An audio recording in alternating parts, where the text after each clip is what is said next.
started my journey in Remnant 2, I didn't know at all what to expect.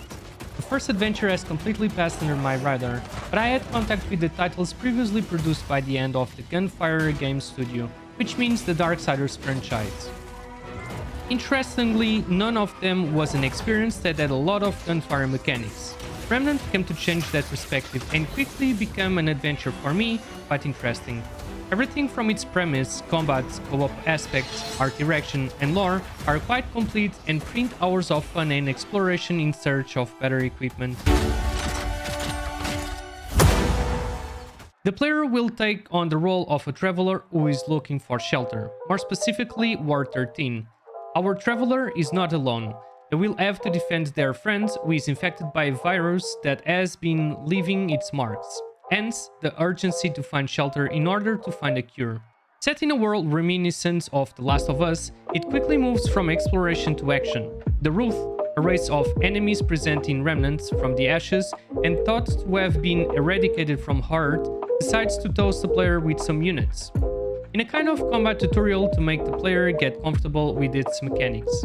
After finding the camp and a series of events, the World Stone is activated and the objective becomes to travel to different worlds in order to find a group of lost people and eradicate the Ruth from the face of the earth.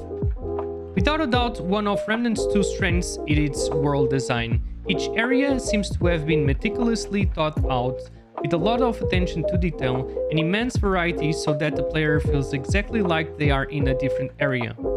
None of this would make sense if the world wasn't fun to explore, which is, by the way. Be it with the intention of exploring endless tunnels that culminate in antechambers with giant robotic ants, like for example in the area of Nerud, one of the first worlds, and that left my mouth watering for what would await me in other worlds. It's quite satisfying to go out of the way to explore the map a bit, as there are plenty of materials and equipment to be picked up, and even mini-bosses to defeat, along with the side missions that culminate in more experience for the character or even special equipment. Combat is another strong point of this title. It's possible, as previously mentioned, to pick up materials that make it possible to build or upgrade weapons, with different types of attack, enemies with weak points where it's necessary to have accurate aim to apply more damage, and various weapon mods that are activated after applying enough damage. Mixing in with this panoply of firearms are melee weapons. The feeling you get when launching attacks against enemies is fantastic. With the implementation of dynamic threat generation, exploring the map becomes a little scary, or rewarding because it's possible to get more experience from fighting enemies. This point also makes the mini-bosses procedurally generated, that is, the players can find different mini-bosses in the same dungeon. Speaking of mini-bosses, there is an interesting variety of encounters against stronger enemies that present themselves with a different visual level, which translate directly into different types of attacks and different types of defenses. At this level, the player will have to quickly adapt to the type of combat, or they will have to repeat these encounters a good couple of times. Still within the combat spectrum, it's important to mention the presence of classes, or in this case, archetypes.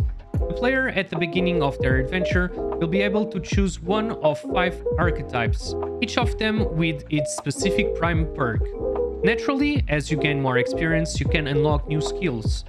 At the more advanced stage, it's even possible to choose a secondary archetype, creating a fun archetype customization ecosystem. Of course, I had to choose the Handler archetype, which allows me to have a furry companion, which helps both when attacking and inflicting damage on enemies, as well as from a more defensive perspective, since if the character is down, it's possible to receive a few leaks of comfort and come back to life.